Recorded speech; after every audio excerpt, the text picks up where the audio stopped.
حجاج بن یوسف تاریخ کے آئینہ میں تحقیق و ترتیب ابو محمد مخدوم زادہ عطا بن ورقہ الرباحی اور زہرہ بن حویہ کے قتل کی تفصیل۔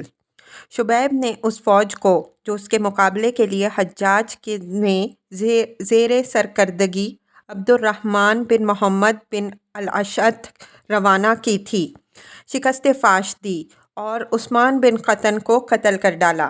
یہ واقعہ نہایت ہی سخت موسم گرما میں پیش آیا۔ شبیب اور اس کے ہمراہیوں کو گرمی کی شدت نے بے تاب کر دیا، اس لیے وہ مقام ماہنہروان چلا گیا۔ یہاں اس نے 3 ماہ گرمی کے بسر کیے اور بہت سے دنیا کے حریص اس کے پاس جمع ہو گئے۔ ایسے لوگ بھی اس سے آ ملے جن پر کوئی مطالبہ سرکار باقی تھا یا جنہوں نے کوئی جرم کیا تھا اور حجاج ان کی تلاش میں تھا۔ ایسے ہی لوگوں میں ایک شخص حر بن عبداللہ بن عوف تھا۔ اس کا واقعہ یہ ہے کہ دریائے درقیت کے علاقے 2 زمینداروں نے اس پر سختی کی تھی، اس سے بری طرح پیش آئے تھے۔ اس نے دونوں پر حملہ کر کے انہیں قتل کر ڈالا اور شبیب کے پاس چلا گیا اور ماہ میں اسی کے ساتھ تھا اور شبیب کے ساتھ اس کے قتل ہونے تک اس کی تمام لڑائیوں میں شریک رہا۔ شبیب کے قتل کے بعد حجاج نے ان تمام لوگوں کو وعدہ معافی اور امان دے دیا جو شبیب سے جا ملے تھے اور جن پر کسی قسم کا سرکاری مطالبہ باقی تھا یا جو کسی جرم کے مرتکب ہوئے تھے۔ یہ اعلان عام جنگ سنجا کے بعد دیا گیا تھا۔ الغرض اس کے شائع ہوتے ہی حر بھی اپنے ہی طرح کے اور لوگوں کے ہمراہ کھلے بندوں نکلا۔ ان دونوں زمینداروں کے متعلقین جنہیں اس نے قتل کیا تھا آئے اور حجاج کے سامنے اس کے خلاف مستغیث ہوئے۔ حر حجاج کے سامنے لایا گیا تھا۔ چونکہ یہ اپنی زندگی سے مایوس ہو چکا تھا اس لیے اس نے وصیت بھی کر دی تھی۔ حجاج نے اس سے دریافت کیا کہ اے دشمن خدا، تو نے 2 سرکاری خراج وصول کرنے والے زمینداروں کو قتل کر ڈالا۔ حر نے جواب دیا، خدا آپ کو نیک توفیق دے، اس سے بڑھ کر بھی ہو گیا۔ حجاج نے پوچھا کیا؟ حر نے جواب دیا، یہی میرا امیر المؤمنین کی اطاعت سے نکل جانا اور عام جماعت مسلمانوں سے علیحدہ ہو جانا، مگر اس کے بعد آپ نے ان تمام لوگوں کو وعدہ معافی دے دیا ہے جو آپ کے پاس چلے آئے۔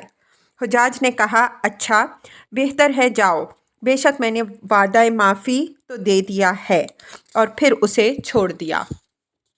جب گرمی کی شدت کم ہو گئی، شبیب ماہ سے تقریباً 800 سپاہ کی جمعیت کے ساتھ مدائن کی طرف آیا۔ مطرف بن المغیر بن شعبہ اس وقت مدائن کا عامل تھا۔ شبیب قناطر حذیفہ بن یمان کے قریب آ کر خیمہ زن ہو گیا۔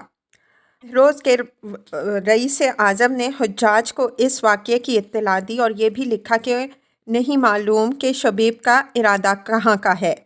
حجاج نے اس کا خط پڑھا اور لوگوں کو جمع کر کے خطبہ دینے کے لیے کھڑا ہوا۔ حمد و ثنا کے بعد اس نے کہا، اے لوگوں، یا تو تم اپنے شہروں اور خراج کی مدافعت کرو، ورنہ اب میں مجبوراً ایسے لوگوں کو اس کام کے لیے بلاتا ہوں جو تم سے زیادہ اطاعت شعار، فرما بردار اور مصائب و شدائد جنگ میں زیادہ صابر اور برداشت کرنے والے ہیں۔ وہ تمہارے دشمنوں کا مقابلہ کریں گے اور تمہاری آمدنی کو اپنے مصارف میں خرچ کریں گے۔ اس پر ہر جانب سے لوگ اٹھ کھڑے ہوئے اور کہا کہ ہم دشمن کے مقابلے کے لیے تیار ہیں اور اپنے امیر کی ناراضگی کو دور کریں گے۔ آپ ہمیں دشمن کے مقابلے پر جانے کے لیے حکم دیجیے۔ آپ کہاں جانے کا حکم دیتے ہیں؟ جہاں حکم دیں گے ہم جائیں گے۔ زہرہ بن حویہ نے جو ایک پیر فرتوت تھا اور جس سے بغیر سہارے اچھی طرح کھڑا بھی نہیں ہوا جاتا تھا، کھڑے ہو کر عرض کی کہ اے سردار، خدا آپ کو نیک توفیق دے۔ اس وقت جس قدر مہمیں آپ نے دشمنوں کے مقابلے پر روانہ کی ہیں وہ چھوٹی چھوٹی جماعتوں پر مشتمل ہیں۔ اب آپ یہاں کی پوری مخلوق کو دشمن کے مقابلے پر بھیج دیجیے اور ایسے شخص کو جو بہادر، صابر، تجربہ کار، میدان جنگ سے بھاگنے کو ذلت اور عار سمجھنے والا اور ثابت قدم رہنے کو عزت و بزرگی سمجھنے والا ہو، اسے اس مہم کا سردار مقرر فرمائیے۔ حجاج نے کہا، بس تم ہی اس کام کے لیے سب سے زیادہ موزوں ہو۔ زہرہ نے جواب میں کہا کہ اس اہم خدمت کے لیے ایسے شخص کی ضرورت ہے جو نیزہ اٹھا سکے، زرہ کا بوجھ سنبھال سکے، تلوار چلا سکے اور گھوڑے پر بیٹھ سکے، اور میں ان میں سے کسی بات کا بھی پورا نہیں کر سکتا۔ میری بصارت کمزور ہے اور میں خود بھی بہت ہی ضعیف ہو گیا ہوں۔ ہاں، آپ بڑے شوق سے مجھے اس مہم کے ہمراہ بھیج دیجیے۔ میں سواری پر بیٹھ جاؤں گا اور جو اس فوج کا سردار ہوگا اس کے فوجی قیام گاہ میں رہوں گا، اسے مشورہ دیتا رہوں گا۔ حجاج نے کہا، خدا تمہیں اول اور آخر اسلام میں اس کی جزائے خیر عطا فرمائے۔ آپ نے نہایت ہی مخلصانہ بات کہی ہے اور سچ کہا ہے، اور میں اس تمام مخلوق کو دشمن کے مقابلے پر بھیجتا ہوں۔ اے لوگوں، سب کے سب روانہ ہو جاؤ۔ حجاج کا خط عبد الملک کے نام۔ تمام لوگ واپس پلٹے اور اب اس مہم پر روانہ ہوئے، مگر کسی کو معلوم نہیں کہ ان کا سپہ سالار کون ہے۔ حجاج نے عبد الملک کو اس حالت کے بارے میں حسب ذیل خط لکھا: حمد و ثنا کے بعد، میں امیر المؤمنین، خدا آپ کی عزت بڑھائے، اطلاع دیتا ہوں کہ شبیب مدائن کے سامنے آ گیا ہے اور کوفہ پر حملہ کرنا چاہتا ہے۔ باشندگان کوفہ اکثر جنگوں میں اس کا مقابلہ کرنے سے قاصر رہے ہیں۔ جتنی لڑائیاں ہوئیں، ان سب میں فوج کے سپہ سالار کو اس نے قتل کر دیا اور فوج کو شکست دی۔ اس لیے اگر امیر المؤمنین اسے مناسب خیال فرمائیں تو شامیوں کو بھیج دیں تاکہ وہ ان کے دشمنوں کا مقابلہ کرے اور تمام آمدنی اپنے صرف میں لے آئیں۔ والسلام۔ یہ خط عبد الملک کے پاس پہنچا۔ اس نے سفیان بن رابرد کو 4000 فوج کے ساتھ حبیب بن عبد الرحمن کو بنی مزدج کے 2000 شہسواروں کے ساتھ حجاج کے پاس بھیج دیا۔ اب کوفے والوں کا حال یہ ہے کہ مارا مار شبیب کی طرف چلے جا رہے ہیں، مگر کوئی نہیں جانتا کہ امیر کون ہے۔ مختلف چیمک گوئیاں ہو رہی ہیں، کوئی کہتا ہے کہ فلاں سردار ہے اور کوئی دوسرے کا نام لیتا ہے۔ حجاج نے عتاب بن ورقہ کو حکم بھیج دیا کہ تم میرے پاس چلے آؤ۔ عتاب اس وقت محلب کے ہمراہ کوفے والوں کے رسالے کے سردار تھے، اور یہ وہی فوج تھی جسے بشر بن مروان نے قطری کے مقابلے پر روانہ کیا تھا۔ عبد الرحمن تقریباً 2 ماہ تک اس فوج کا سردار رہے۔ حجاج کے عراق میں آنے کے بعد صرف 2 ماہ رجب اور شعبان میں یہ فوج ان کے ماتحت رہی۔ آخر کار ماہ رمضان المبارک میں قطری نے عبد الرحمن کو فوج قتل کر ڈالا اور حجاج نے اس فوج کی قیادت کے لیے، جس میں کوفے ہی کے باشندے تھے اور جس میں عبد الرحمن قتل ہوئے تھے، عتاب بن ورقہ کو بھیج دیا اور انہیں یہ حکم دیا کہ تم محلب کے احکام کی تعمیل کرنا۔ یہ بات عتاب کو ناگوار گزری اور پھر محلب اور عتاب میں جھگڑا ہو گیا۔ عتاب نے حجاج کو اس عہدہ سے اپنی برطرفی کے لیے استعفیٰ بھیج دیا اور درخواست کی کہ آپ مجھے اپنے پاس ہی بلا لیجیے۔ عتاب کی بطور سپہ سالاری تقرری۔ اب حجاج کا خط عتاب کے پاس پہنچا کہ تم چلے آؤ۔ اس سے وہ بہت خوش ہوا۔ حجاج نے کوفے کے تمام عمائدین کو اپنے پاس بلا لیا اور کہا کہ آپ لوگوں کی کیا رائے ہے؟ میں کس شخص کو اس مہم کا سپہ سالار بناؤں؟ لوگوں نے کہا کہ اے امیر، آپ ہی کی رائے سب سے اولیٰ و اعلیٰ ہے۔ حجاج نے کہا کہ میں نے عتاب بن ورقہ کو بلایا ہے اور وہ آج یا کل رات کو یہاں آ جائیں گے اور وہی اس مہم کو لے کر دشمن کے مقابلے پر جائیں گے۔ زہرہ بن حویہ نے کہا، اللہ نے امیر کو درست راہ دکھا دی، آپ نے ٹھیک نشانے پر تیر لگایا۔ بخدا یہ وہ شخص ہے جو بغیر فتح حاصل کیے واپس نہیں آئے گا، ورنہ اپنی جان دے دے گا۔ قبیصہ کا امیر المؤمنین کو مشورہ اور امیر کا عمل درآمد۔ قبیصہ بن والد نے عرض کیا کہ میں امیر کو کچھ مشورہ دینا چاہتا ہوں۔ اگر یہ غلط ہو تو یوں خیال کیجیے گا کہ میں نے امیر المؤمنین اور عامۃ المسلمین کی خیرخواہی میں حد سے زیادہ احتیاط سے کام لیا ہے، اور اگر یہ ٹھیک سمجھا جائے تو میں خیال کروں گا کہ اللہ تعالیٰ نے اس کی توفیق مجھے عطا فرمائی۔ ہم نے سنا ہے کہ شام سے ایک فوج آپ کو بھیجی گئی ہے اور کوفہ والوں نے ہر محاذ پر شکست کھائی ہے اور راہ فرار اختیار کرنے پر مجبور کیے گئے۔ جنگ کے نازک موقعوں پر ثابت قدم نہیں رہے، بھاگنے کو آر نہ سمجھا، اور ایسا معلوم ہوتا ہے کہ ان کے پہلو میں دل ہی نہیں رہا بلکہ ان کا دل دوسرے لوگوں کے سینوں میں جان گزین ہو گیا ہے۔ اس لیے اگر جناب والا مناسب سمجھیں تو اس فوج کی طرف قاصد بھیج دیجیے جو شام سے آپ کی مدد کے لیے آ رہی ہے، تاکہ وہ پوری تدابیر حفاظت اختیار کر لیں اور ہرگز ایسی جگہ رات نہ بسر کریں جہاں انہیں خیال ہو کہ یہاں ان پر شب خون مارا جائے گا۔ خود آپ نے ایسا کیا ہے کیونکہ جنگ کے وقت آپ خود نہایت مستعد، ہوشیار اور تدابیر جنگ سے کام لینے والے ہیں۔ کبھی آپ پلٹ جاتے ہیں اور کبھی سواری تیار کر کے چل دیتے ہیں، اور فی الحال آپ نے شبیب کے مقابلے پر اہل کوفہ کو روانہ کیا ہے، حالانکہ ان پر آپ کو اعتماد نہیں ہے، اور یہ ان کے برادران ملت جو ملک شام سے ان کی امداد کے لیے آ رہے ہیں، انہیں معلوم نہیں کہ شبیب کا طرز عمل یہ ہے کہ آج وہ اس علاقے پر دھاوا کرتا ہے اور کل دوسری جگہ غارت گری کرتا ہے، اور مجھے خوف ہے کہ شبیب اس شام سے آنے والی فوج پر اچانک حملہ کر دے گا جبکہ وہ بے خطر اپنے گھوڑوں کی باگیں اٹھائے اڑے آ رہے ہوں گے۔ خدا نخواستہ اگر یہ فوج تباہ ہو گئی تو ہم بھی تباہ ہو جائیں گے اور تمام عراق برباد ہو جائے گا۔ حجاج نے کہا، بخدا تم نے نہایت عمدہ رائے اور مشورہ دیا ہے، اور پھر عبد الرحمن بن اوق ابن عقیل کے آزاد غلام کو اس فوج کی طرف روانہ کیا جو شام سے آ رہی تھی۔ عبد الرحمن حجاج کو لے کر اس فوج کے سامنے پہنچا جو اس وقت مقام حیت میں فروکش تھی اور اس خط میں مستور تھا، حمد و ثنا کے بعد تم حیت پہنچ جاؤ تو پھر دریائے فرات اور انبار کا راستہ چھوڑ دینا اور عین التمر کے راستے سے کوفہ آؤ۔ حفاظت کی پوری تدبیریں اختیار کرنا اور کوشش کرنا کہ یہاں جلد پہنچ جاؤ۔ والسلام۔ چنانچہ اس فوج نے اپنی رفتار بہت تیز کر دی۔ عتاب بن ورقہ اس رات جیسا کہ حجاج نے بیان کیا تھا کوفہ پہنچ گئے۔ حجاج نے انہیں سپہ سالاری کا حکم دیا۔ عتاب لوگوں کو لے کر چلے اور حمام و اعین پر فوج کو آراستہ اور مرتب کرنے لگے۔ دوسری جانب شبیب بڑھتا ہوا آیا۔ یہاں سے اس نے دریائے دجلہ عبور کر کے قریب کے شہر بھر سیر میں آ کر قیام کیا۔ اب مطرف بن المغیرہ بن شعبہ اور شبیب کے درمیان صرف دجلہ کا پل حائل رہ گیا تھا۔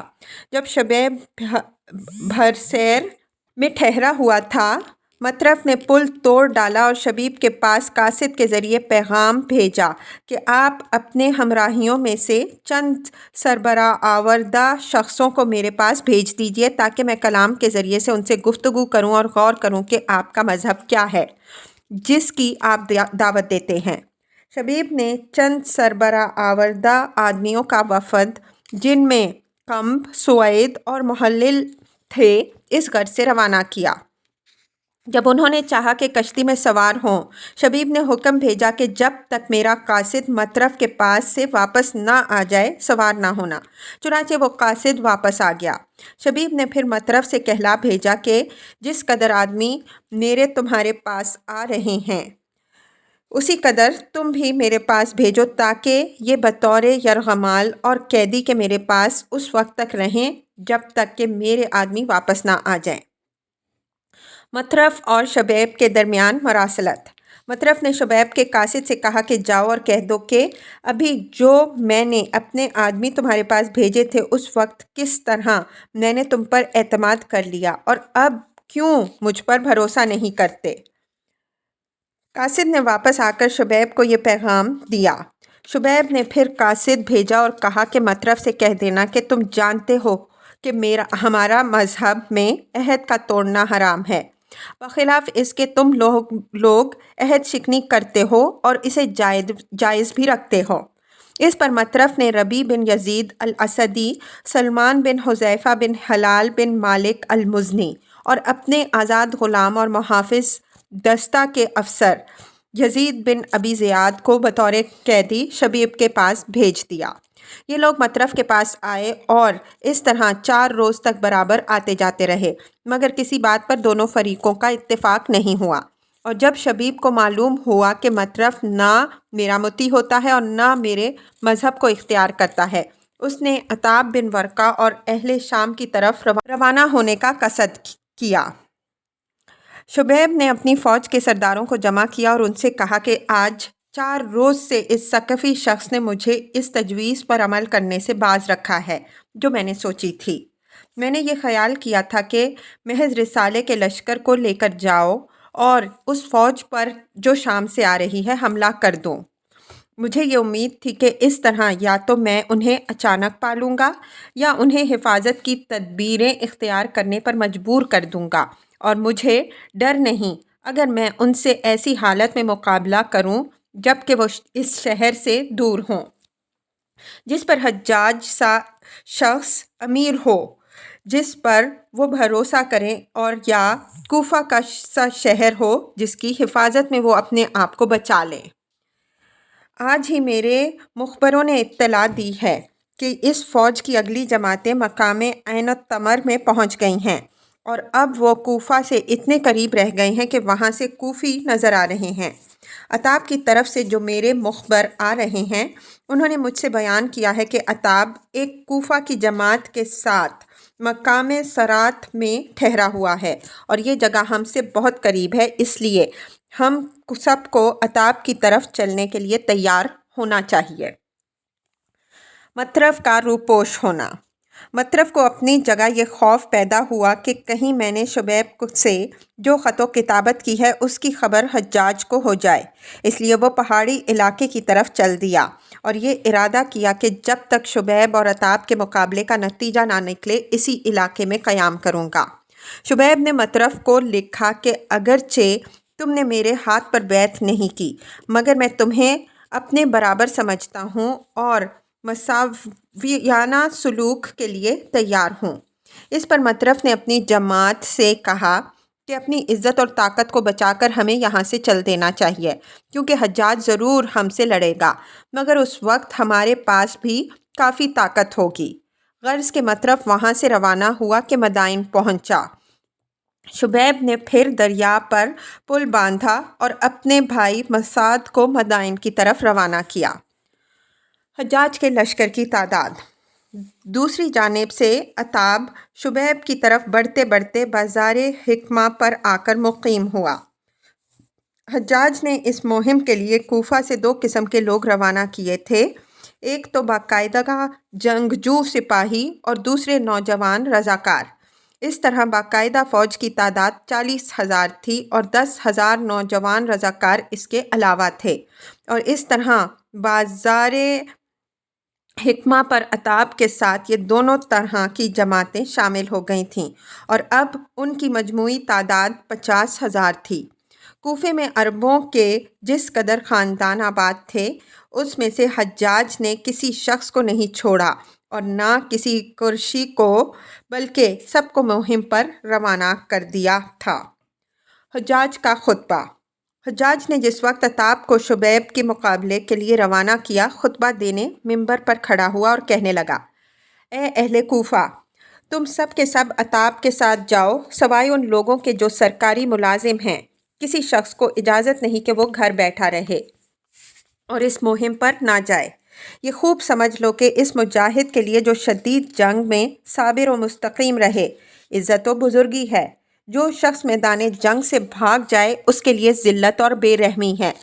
اس معبود کی قسم جس کے سوا اور کوئی معبود نہیں ہے کہ اگر اس موقع پر بھی تم نے ویسا ہی کیا جیسا کہ تم پہلے کرتے آئے ہو تو یاد رکھو کہ تمہیں بہت سی سخت سزا دوں گا۔ اس تقریر کے بعد حجاج منبر سے اتر آیا اور تمام لوگ حکمہ میں عتاب کے پاس پہنچ گئے۔ دوسری جانب شبیب نے اپنی فوج کا جائزہ لیا۔ اس کی کل تعداد 1000 تھی اور پھر خطبہ دینا کھڑا ہوا۔ حمد و ثنا کے بعد اس نے کہا کہ اے مسلمانوں، اللہ تعالیٰ نے آج تک تمہیں دشمنوں پر فتح دی ہے، حالانکہ تمہاری تعداد کم و بیش 100-200 ہی رہی ہے، اور آج تو تم سینکڑوں کی تعداد میں ہو۔ خیر، مجھے پہلے ظہر کی نماز پڑھنی چاہیے، اس کے بعد تمہیں لے کر جنگ کے لیے روانہ ہوں گا۔ چنانچہ شبیب نے ظہر کی نماز پڑھی اور اعلان کر دیا کہ اے اللہ کی فوج، سوار ہو جاؤ اور تمہیں خوشخبری ہو۔ غرض یہ کہ شبیب اپنی جماعت کے ساتھ روانہ ہوا، مگر اب اس کی فوج کا حال یہ تھا کہ آگے بڑھنے سے ڈر رہے تھے، مگر جب مقام صابات سے یہ لوگ گزرے تو سب کے سب شبیب کے ساتھ اتر پڑے۔ شبیب کا فوج کو جہاد کے لیے ابھارنا۔ شبیب نے ان سے پرانے قصص اور حکایات بیان کیے اور جہاد کے واقعات سنائے، اور عرصہ تک اپنی فوج کو دنیا کی نفرت اور آخرت کی رغبت دلاتا رہا۔ پھر اپنے مؤذن کو اذان دینے کا حکم دیا۔ مؤذن نے اذان دی، شبیب خود آگے بڑھا اور سب کو نماز عصر پڑھائی اور پھر روانہ ہوا، اور اب عتاب اور اس کی فوج آمنے سامنے پہنچ گئیں۔ جب شبیب کی نظر اپنے دشمن پر پڑی، اسی وقت گھوڑے سے اتر پڑا اور پھر مؤذن کو اذان دینے کا حکم دیا۔ مؤذن نے اذان دی اور شبیب نے اپنے ساتھیوں کو مغرب کی نماز پڑھائی۔ سلام بن یسار الشیبانی اس کا مؤذن تھا۔ جب عتاب بن ورقہ کے مخبروں نے اس کو اطلاع دی کہ شبیب پہنچ گیا ہے، تو عتاب تمام فوج کے ساتھ میدان جنگ میں نکلا اور انہیں جنگ کے لیے باقاعدہ طور پر مرتب کیا۔ عتاب کا خندق کھودنا۔ پہلے روز جب عتاب اس مقام پر پہنچا تھا، اس نے اپنے لشکر کے چاروں طرف خندق کھود لی تھی اور روزانہ یہ ظاہر کرتا تھا کہ اس کا ارادہ ہے کہ خود مدائن جا کر شبیب کا مقابلہ کرے۔ شبیب کو اس کی اطلاع ہو گئی۔ اس نے کہا کہ میں اسے زیادہ اچھا سمجھتا ہوں کہ خود اس کی طرف جاؤں بجائے اس کے کہ وہ میری طرف آئے، اور اس لیے اب خود شبیب اس کے مقابلے کے لیے چل کر آیا۔ جب عتاب نے فوج کی صف بندی محمد بن عبد الرحمن بن سعید بن قیس کو اپنے لشکر کے دائیں بازو کا امیر مقرر کیا اور اس سے کہا، اے میرے بھتیجے، تم شریف ہو، جنگ میں ثابت قدم مستقیم رہنا اور دوسروں کو ثابت قدم رکھنا۔ محمد نے کہا، بخدا میں اس وقت تک لڑتا رہوں گا جب تک ایک آدمی بھی میرے ساتھ رہے گا۔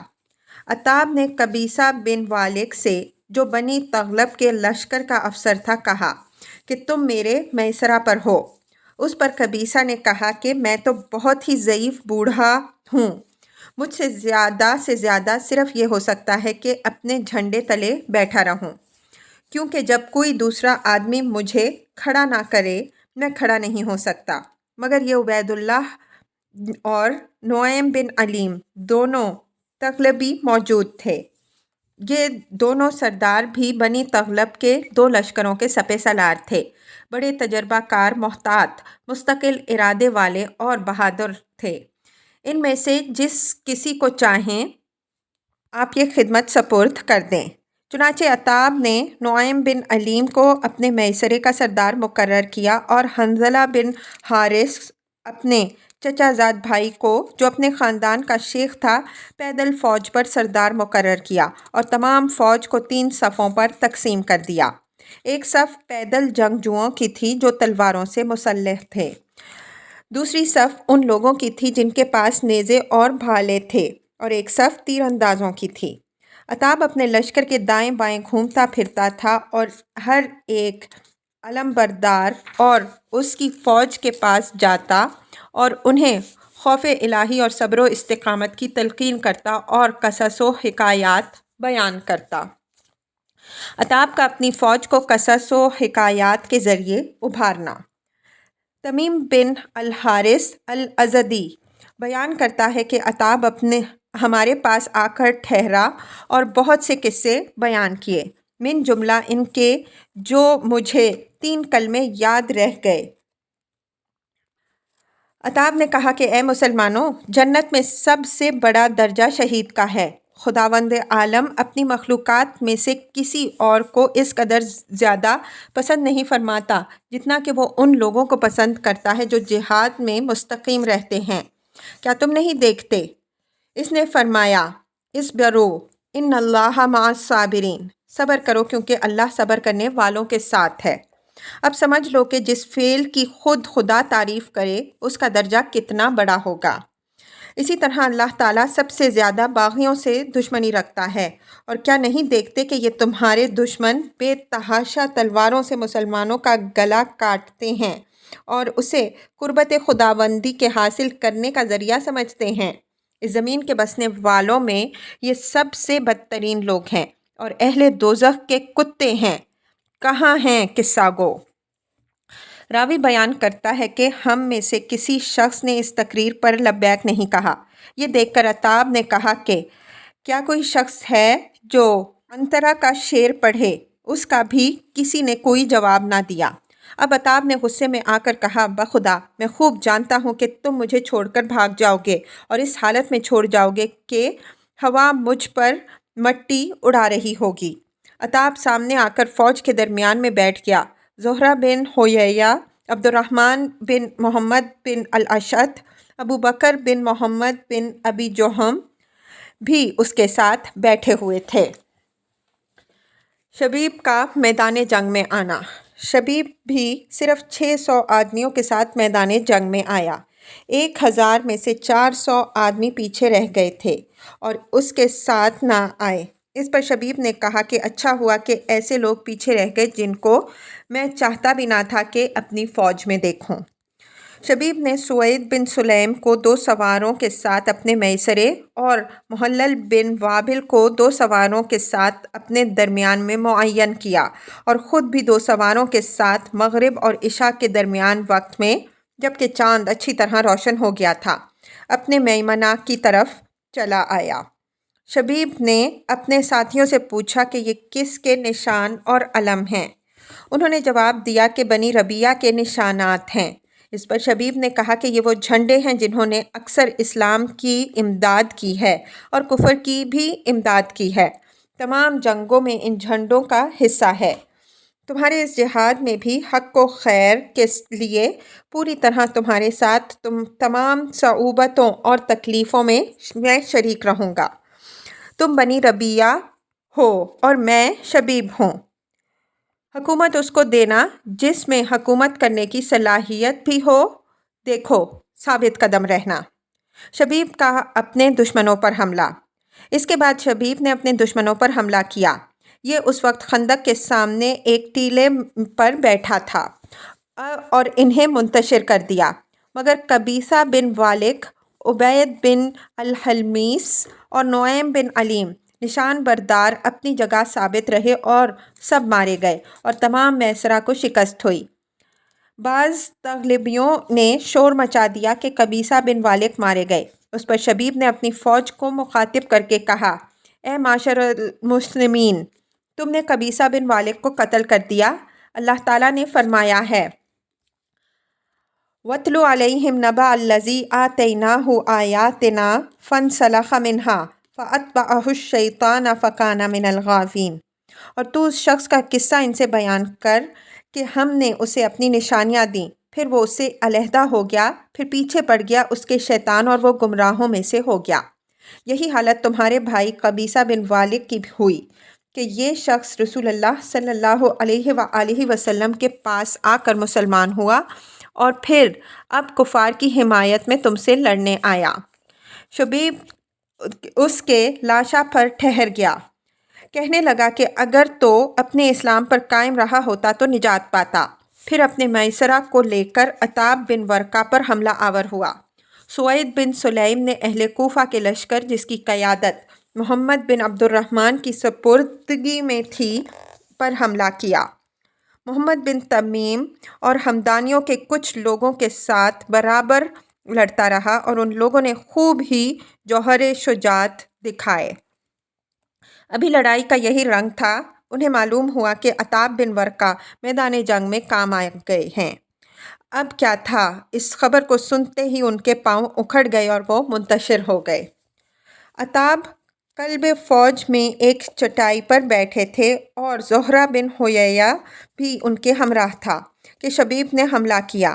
اس وقت عتاب نے زہرہ سے کہا کہ آج کے دن اگرچہ ہماری فوج کی تعداد تو بہت زیادہ ہے مگر ان میں شجاعت اور استقلال کی کمی ہے۔ کاش کہ اس فوج کے مقابلے میں میرے پاس اس وقت 500 تیمی سے بہادر ہوتے تو پھر میں دشمنوں کو مزہ چکھاتا۔ کیا ان میں ایک بھی ایسا شخص نہیں جو دشمن کے مقابلے میں ثابت قدم رہے؟ کیا ایک بھی اپنی جان کی قربانی دینے کے لیے تیار نہیں؟ مگر کسی نے اس پر لبیک نہیں کہا اور اسے دشمن کی زد میں چھوڑ دیا۔ زہرہ نے کہا، اے عتاب، تم نے خوب کہا، وہی کیا جو تم سے اولو العزم کو کرنا چاہیے تھا۔ بخدا اگر دشمن کے سامنے سے تم اپنی پیٹھ پھیرتے تو پھر کون سی زندگی تھی؟ تمہیں خوش ہونا چاہیے۔ مجھے توقع ہے کہ اللہ تعالیٰ ہماری موت کے وقت ہمیں درجہ شہادت دینے والا ہے۔ عتاب نے کہا، خدا تمہیں اس کی ایسی جزائے خیر عطا فرمائے جیسی کہ نیک کام پر ہدایت کرنے والے کو ملا کرتی ہے۔ اور دونوں نے ایک دوسرے کو صبر و تقویٰ کی نصیحت کی۔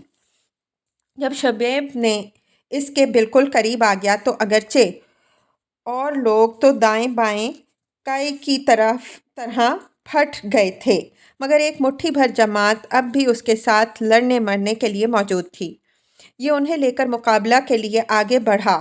عماد بن یزید الکلبی نے کہا، خدا امیر کو نیک ہدایت دے۔ عبد الرحمن بن محمد آپ کو چھوڑ کر بھاگ گئے اور بہت سے لوگ بھی ان کے ساتھ فرار ہو گئے۔ عتاب نے یہ سن کر کہا، ہاں، یہ کوئی عجیب بات نہیں، وہ اس سے پہلے بھی بھاگ چکا ہے۔ میں دیکھتا ہوں کہ یہ شخص اس قسم کی حرکت کرتا ہے اور ذرہ برابر اس کی پرواہ نہیں کرتا۔ عتاب تھوڑی دیر تک مقابلہ کرتے رہے اور کہہ رہے تھے کہ اس سے پہلے میں نے کبھی ایسی جنگ میں شرکت نہیں کی جیسی کہ یہ ہے کہ لڑنے والے تو بہت ہی کم ہیں اور بھاگنے والے بہت ہی زیادہ۔ عتاب کا قتل۔ اسی اثنا میں بنی تغلب کے قبیلہ بنی زید بن عمر کے ایک شخص نے عتاب کو دیکھا جس کا نام عامر بن عبد عمر تھا۔ اس نے اپنی قوم میں ایک انسان کو قتل کیا تھا اور اس وجہ سے بھاگ کر شبیب سے جا ملا تھا مگر تھا شہسوار۔ اس شخص نے شبیب سے کہا کہ میرا خیال یہ ہے کہ یہ شخص جو بول رہا ہے یہی عتاب ہے، اور پھر حملہ کر کے نیزے کا ایسا وار کیا کہ عتاب زمین پر گر پڑا اور یہی شخص عتاب کا قاتل تسلیم کیا گیا۔ رسالہ نے زہرہ کو روندنا شروع کیا۔ زہرہ تلوار سے اپنا دفاع کرتا رہا مگر کہاں تک لڑتا، نہایت ضعیف تھا، اچھی طرح کھڑا بھی نہیں ہو سکتا تھا۔ فضل بن عامر الشیبانی نے حملہ کر کے اسے بھی قتل کر ڈالا۔ شبیب بھی اس کے پاس پہنچا، یہ زمین پر مردہ پڑا تھا۔ شبیب نے دیکھ کر پہچانا اور پوچھا کہ کس نے اسے قتل کیا؟ فضل نے کہا کہ میں نے اسے قتل کیا۔ اس پر شبیب نے کہا، یہ زہرہ ہے، اگر اب یہ ضلالت و گمراہی کی راہ میں، اگر مسلمانوں کی بہت سی جنگیں ایسی تھیں جس میں اس نے خوب ہی جواں مردی دکھلائی تھی، نہایت جرأت سے لڑا اور مشرکین کی بہت سی جماعتوں کو اس نے شکست دی۔ رات کے اندھیرے میں بھی وہ لشکر لے کر آئے مگر اس نے انہیں بھی کیفر کردار تک پہنچایا۔ مشرکین کی بہت سی آباد بستیوں کو اس نے فتح کیا مگر اب کیا ہو سکتا ہے؟ اللہ کے علم میں تو یہ تھا کہ یہ ظالموں کی مدد میں اپنی جان دے دے گا۔ فروہ بن لقیط بیان کرتا ہے کہ زہرہ کی موت کا شبیب کو سخت رنج و غم ہوا اور اس پر بکر بن وائل کے ایک نوجوان نے کہا کہ امیر المومنین گزشتہ رات سے ایک کافر کی موت پر اس قدر رنج و غم میں مبتلا ہیں۔ شبیب نے کہا، مجھ سے زیادہ تو ان کی گمراہی سے واقف نہیں مگر میں عرصہ سے ان سے واقف تھا۔ اگر یہ اپنی اس حالت پر قائم رہتے تو آج ہمارے بھائی ہوتے۔ میدان جنگ میں عمار بن یزید بن شبیب الکلبی مارے گئے اور اس روز ابو خشیمہ بن عبداللہ بھی مارے گئے۔ شبیب نے اہل لشکر اور فوج پر قبضہ کر لیا، اپنی فوج کو حکم دیا کہ اب تلوار نیام میں ڈال لو اور لوگوں کو بیعت کے لیے دعوت دو۔ اس وقت تو سب نے بیعت کر لی مگر رات ہی کو بھاگ گئے۔ شبیب جب ان سے بیعت لے رہا تھا تو ساتھ ہی کہہ رہا تھا کہ مجھے معلوم ہے کہ دوسرے ہی وقت تم بھاگ جاؤ گے۔ اہل کوفہ کے فوجی کیمپ میں جس قدر مال و اسباب تھا، سب پر شبیب نے کوفہ کا رخ کیا۔ 2 روز بیت قرہ میں اپنی فوج کے ساتھ ٹھہرا اور پھر اسی طرف چلا جدھر کے اہل کوفہ گئے تھے۔ اب سفیان بن عبر الکلبی اور حبیب بن عبد الرحمن الکسی اپنے ساتھی شامیوں کے ساتھ کوفہ پہنچ چکے تھے۔ اس سے حجاج کو قوت ہو گئی اور اب اسے کوفہ والوں کی کوئی پرواہ نہیں رہی۔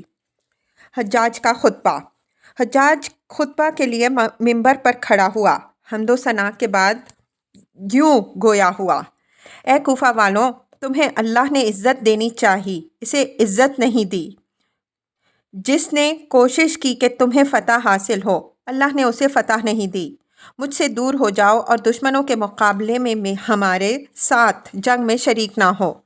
جاؤ، چلے جاؤ اور یہود و نصارہ کے ساتھ جا کر آباد ہو جاؤ، اور سوائے اس شخص کے جو ہمارا عامل ہو یا جو عتاب بن ورقہ کے ساتھ جنگ میں شریک نہ ہوا ہو، اور کوئی شخص ہمارے ساتھ میدان جنگ میں دشمن کے مقابلے کے لیے نہ جائے۔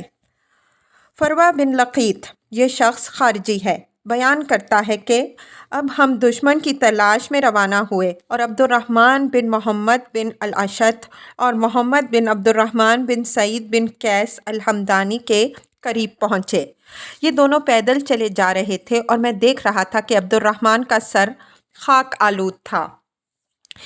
ان سے باز رہا اور میں نے مناسب نہیں سمجھا کہ اچانک ان پر حملہ کر دوں، حالانکہ اگر میں شبیب کے ساتھیوں کو ان کے قتل کی اجازت دے دیتا تو وہیں دونوں مار ڈالے جاتے، مگر میں نے اپنے دل میں کہا کہ یہ دونوں میرے ہم قوم ہیں، ایسے شخصوں کو قتل کرنا میرے لیے مناسب نہیں ہے۔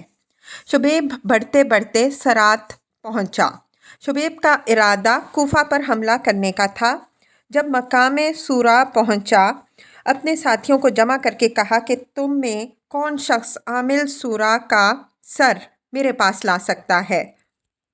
اب سوید اور 2 اور شخص اس کام کے لیے تیار ہوئے۔ یہ لوگ نہایت تیز رفتاری سے چلے اور بیت المال کے دفتر پہنچے۔ سرکاری عہدیدار خراج وصول کرنے میں مصروف تھے۔ خارجی مکان میں گھس آئے اور لوگوں کو دھوکہ دیا اور کہا کہ امیر کا استقبال کرو۔ لوگوں نے پوچھا کون امیر آئے ہیں؟ خارجیوں نے کہا حجاج نے جن کو فاسق شبیب کا سر لانے کے لیے مقرر کر کے روانہ کیا ہے وہ ہیں۔ عامل کا قتل۔ عامل بیچارہ دھوکے میں آ گیا اور جب خارجی اس کے بالکل قریب پہنچ گئے، انہوں نے تلواریں نکال لیں اور ڈانٹ ڈپٹ شروع کر دی۔ عامل کو قتل کر دیا اور جس قدر روپیہ تھا سب پر قبضہ کر لیا اور شبیب کے پاس چلے گئے۔ جب شبیب کے پاس پہنچے، اس نے دریافت کیا کہ کیا لائے؟ انہوں نے کہا کہ اس فاسق کا سر اور جو روپیہ ہمیں ملا لائے۔ روپیہ تھیلیوں میں بھرا ہوا تھا، ایک بہادر گھوڑے پر لدا ہوا تھا۔ اسے دیکھ کر شبیب نے کہا، ہاں، تم میرے پاس وہ شے لائے ہو جس سے مسلمانوں میں فتنہ پیدا ہوتا ہے۔ غلام، امیر، چھوٹا بڑا سب پر چھا جاتا ہے۔ شبیب نے اپنے برچھے سے تھیلیوں کو چاک کر ڈالا اور حکم دیا کہ بہادر گھوڑا ہانکا جائے۔ روپیہ تھیلیوں میں سے بکھرتا جاتا تھا۔ اس طرح وہ سرات پہنچا۔ یہاں آ کر اس نے کہا کہ دیکھو، اب بھی کچھ باقی، ہوا سے پانی میں پھینک دو۔ حجاج کا شبیب سے مقابلے کے لیے بڑھنا۔ اب سفیان بن العبرد حجاج کے ہمراہ شبیب کے مقابلے کے لیے نکلا۔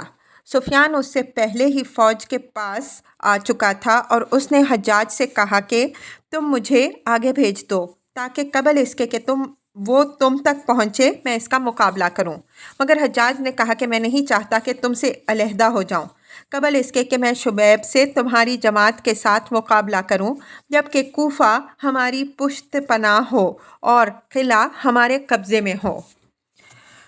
شبیب کا دوسری مرتبہ کوفہ میں داخل ہونا اور حجاج کی اس سے جنگ۔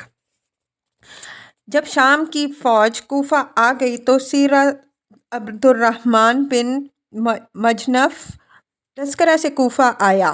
مطرف بن مغیرہ نے حجاج کو لکھا تھا کہ شبیب نے میرا ناک میں دم کر رکھا ہے، آپ مزید لشکر روانہ کیجیے۔ اس پر حجاج نے سیرہ بن عبد الرحمن بن مجنف کو 200 شہسواروں کے ساتھ مطرف کے پاس بھیج دیا۔ جس وقت مطرف نے پہاڑوں میں جا کر پناہ لینے کا ارادہ کیا، وہ اپنے تمام ساتھیوں کے ساتھ روانہ ہوا۔ اس نے اپنی تدبیر سے اپنے ساتھیوں کو واقف کر دیا تھا، مگر سیرہ سے یہ بات پوشیدہ رکھی تھی۔ جب مطرف سکرۃ الملک پہنچا، سیرہ کو بلایا اور اپنے ارادے سے مطلع کیا اور کہا کہ تم بھی میرے ساتھ ہو جاؤ۔ سیرہ نے اس وقت ہاں کر لی۔ جب اس کے پاس سے چلا آیا، اپنے ساتھیوں کو جمع کر کے وہاں سے روانہ ہو گیا۔ اتنے میں اسے یہ خبر معلوم ہوئی کہ عتاب مارے گئے اور شبیب کوفے کی طرف روانہ ہوا ہے۔ یہ بیتری نامی ایک گاؤں میں پہنچا۔ اس وقت شبیب مقام حمام عمر پر ٹھہرا ہوا تھا۔ سیرہ اس گاؤں سے بھی روانہ ہوا اور قریہ شاہی کے پاس دریائے فرات کو پار کر کے سواریوں پر سوار ہو کر حجاج کے پاس پہنچا۔ یہاں آ کر اس نے دیکھا کہ اہل کوفہ پر سخت عتاب ہے۔ وہ سفیان بن الابرد کے پاس گیا، اپنا پورا قصہ سنایا کہ میں امیر کا فرمانبردار ہوں، مطرف کو چھوڑ آیا ہوں، عتاب کے ساتھ جنگ میں شریک نہیں ہوا، بلکہ آج تک کسی ایک جنگ میں بھی جس کا باشندگان کوفہ کو شکست اٹھانی پڑی ہے میں نے شرکت نہیں کی، اور ہمیشہ سے امیر یعنی حجاج کا عامل رہا ہوں۔ میرے ساتھ ایسے 200 شہسوار ہیں جو کبھی ایسی جنگ میں میرے ساتھ شریک نہیں ہوئے جس میں شکست کھانا پڑی ہو۔ یہ سب اپنے عہد وفاداری پر اب تک قائم ہیں، کسی بغاوت یا سازش میں شریک نہیں ہوئے۔ سفیان یہ تمام باتیں سن کر حجاج کے پاس گیا اور جو کچھ سیرہ نے اپنی کہانی سنائی تھی وہ سب کہہ سنائی۔ حجاج نے کہا کہ یہ سیرہ سچا ہے، اس کا طرز عمل ٹھیک رہا ہے۔ اچھا، اس سے کہہ دو کہ وہ بھی ہمارے ساتھ دشمن کے مقابلے میں جنگ میں شریک ہو۔ سفیان نے آ کر سیرہ کو اطلاع کر دی۔